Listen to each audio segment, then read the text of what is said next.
Hello and a very good afternoon to all my dear students. Dear students, today I will teach you about the importance of mercantilism and we will try to find out the important mercantilists and their views related to this theory. बच्चों, आज हम प्रमुख वाणिज्यवादियों एवं उनके विचारों के बारे में अध्ययन करेंगे। पिछली क्लास में हमने वाणिज्यवाद क्या था और उसके उदय होने के क्या कारण थे वो हमने समझे। देखो, सबसे पहले जो हम वाणिज्यवादी अर्थशास्त्री या विचारक के रूप में हम मानते हैं वो है सर थॉमस मन। ठीक है, इनका जो लाइफ स्पैन है वो है 1571 से 1641। ये स्वयं एक व्यापारी थे और तत्कालीन ब्रिटिश व्यापारिक नीतियों पर इनका बड़ा प्रभाव था। ईस्ट इंडिया कंपनी के संचालक भी थे। इनके विचार इनके द्वारा लिखित पुस्तक England's treasure bye foreign trade में मिलते हैं। इस पुस्तक को वाणिज्यवाद का प्रतिनिधि माना जा सकता है। इस पुस्तक का मूल सिद्धांत इस कथन में मिलता है कि अपनी समृद्धि बढ़ाने के लिए हमें विदेशियों को अधिक माल बेचना चाहिए तथा उनसे कम माल खरीदना चाहिए। अर्थात थॉमस मन अनुकूल व्यापार के पक्ष में थे। ये करों में कमी के हिमायती थे तथा बहुमूल्य धातुओं के संग्रह को अच्छा मानते थे। तो देखो बच्चों, द फर्स्ट इकोनॉमिस्ट जो हम पहले विचारक या थिंकर को हम जो मर्केंटलिस्ट या वाणिज्यवाद से संबंधित मानते हैं वो कौन थे? वो थे सर थॉमस मन। ठीक है, ध्यान देना है, इनकी एक पुस्तक है England's treasure bye foreign trade. ठीक है, ये पुस्तक बहुत फेमस थी और ये ईस्ट इंडिया के संचालक, जो ईस्ट इंडिया कंपनी है उसके संचालक भी थे उस समय।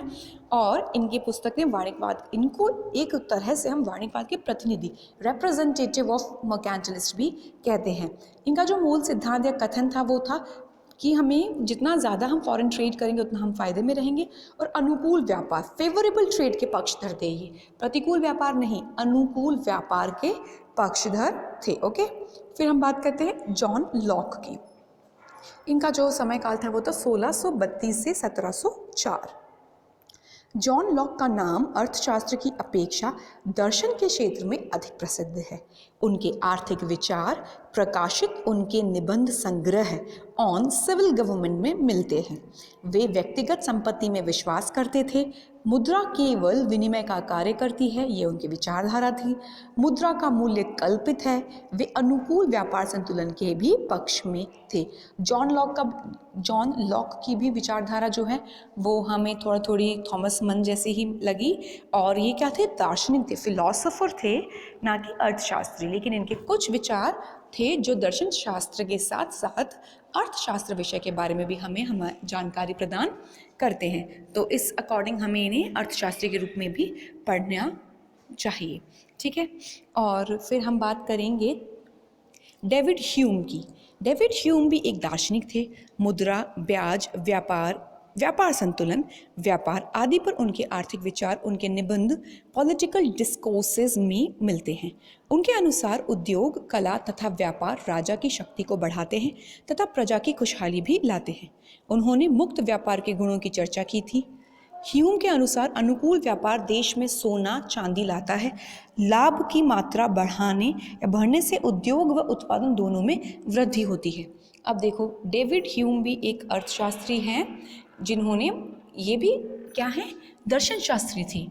मूल रूप से डेविड ह्यूम को भी हम दर्शन शास्त्री के रूप में समझते हैं और इनके बारे में, इनके जो निबंध हैं उनसे हमें जानकारी मिलती है जो है पॉलिटिकल डिस्कोर्सेस के रूप में प्रकाशित है। ओके, इन्होंने किस विचार को प्रचलन में लाया? अनुकूल व्यापार, फेवरेबल ट्रेड। ओके, और उन्होंने क्या बताया? उन्होंने मुक्त व्यापार, फ्री ट्रेड के गुणों की चर्चा की। देखो बेटा, मर्केंटलिज्म जो पूरा सिद्धांत है, जो वाणिज्यवादी आर्थिक विचारधारा है, वो फ्री ट्रेड के विचारक थे। They were known as the champions of free trade. ठीक है, मुक्त व्यापार के गुणों की ही चर्चा ये लोग और प्रबल रूप से उनकी पैरवी करते थे। ठीक है, फिर हम बात करेंगे 4th नंबर पर सर विलियम पैटी। इनका समय काल था 1623 से 1685। पैरी, इनका नाम ये कहा जा सकता है इनको, सर विलियम पैरी। पैरी अर्थशास्त्री, दार्शनिक, राजनीतिज्ञ, शिक्षक, संगीतज्ञ एवं चिकित्सक थे। उन्होंने अर्थशास्त्र के क्षेत्र में सर्वप्रथम गणित का प्रयोग किया, अतः उन्हें गणितवादी अर्थशास्त्र का जन्मदाता माना जा सकता है। उन्होंने पॉलिटिकल अरिथमेटिक नामक पुस्तक लिखी। वे सोने चांदी को महत्वपूर्ण मानते थे तथा अनुकूल व्यापार संतुलन के पक्ष में थे। निर्यातों पर करों के विरोधी थे। मूल्य के श्रम सिद्धांत के पक्ष में उनका यह कथन संकेत करता है कि किसी वस्तु के निर्माण में जितना अधिक श्रम लगता है उसी अनुपात में उसका मूल्य बढ़ता है। वे ब्याज के विरोध में नहीं थे। देखो, सर विलियम पेरी को हम क्या मानते हैं? इन्होंने गणितवादी अर्थशास्त्र का जन्म दिया और इन्होंने अपनी पुस्तक लिखी पॉलिटिकल अरिथमेटिक, और उन्होंने भी अनुकूल व्यापार को पक्ष में इन्होंने विचारधारा व्यक्त की, और लेबर थ्योरी ऑफ वैल्यू, मूल्य के श्रम सिद्धांत के पक्ष में थे। ये लेबर थ्योरी ऑफ वैल्यू, मूल्य के श्रम सिद्धांत के पक्ष में थे। और उनका यह कथन जो इसको पूर्ण रूप से साक्षात करता है वो क्या था कि किसी भी वस्तु के निर्माण में जितना अधिक श्रम लगता है उसी अनुपात में उसका मूल्य बढ़ता है। ओके, तो ये सारे विचार सर विलियम पेरी के थे। फिर हम बात करते हैं रिचर्ड कैटिलन की। इनका समय काल था 1680 से 1734। यद्यपि उनका जन्म इंग्लैंड में हुआ, पर अधिकांश समय उन्होंने फ्रांस में व्यतीत किया। उन्होंने मुद्रा, अंतर्राष्ट्रीय व्यापार, राष्ट्रीय आय, विनिमय, विदेशी व्यापार, जनसंख्या इत्यादि विषयों पर अपने विचार व्यक्त किए। वे अनुकूल व्यापार को राज्य की आर्थिक शक्ति का प्रतीक मानते थे। उन्होंने आंतरिक मूल्य तथा बाजार मूल्य में अंतर किया, मुद्रा के चलन वेग, मुद्रा प्रसार तथा मजदूरी के जीवन निर्वाह सिद्धांत का भी वर्णन किया।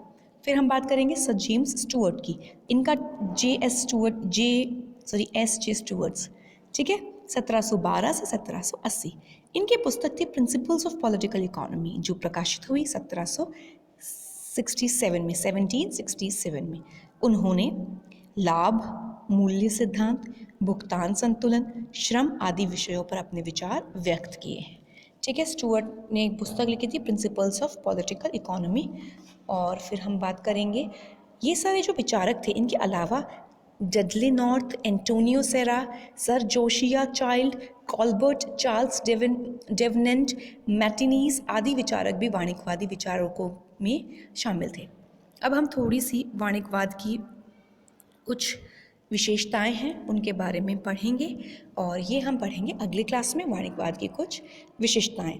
और इसके अंतर्गत वाणिज्यवाद की प्रमुख नीतियाँ एवं सिद्धांत भी पढ़े जाएंगे, क्योंकि विशेषताओं को समझने के लिए हमें इनके द्वारा प्रतिपादित सिद्धांतों और नीतियों के बारे में भी चर्चा को आगे बढ़ाना होगा। फिर थोड़ा कंसेप्ट आएगा नव वाणिज्यवाद का, व्हाट इज़ न्यू मर्केंटिलिज्म।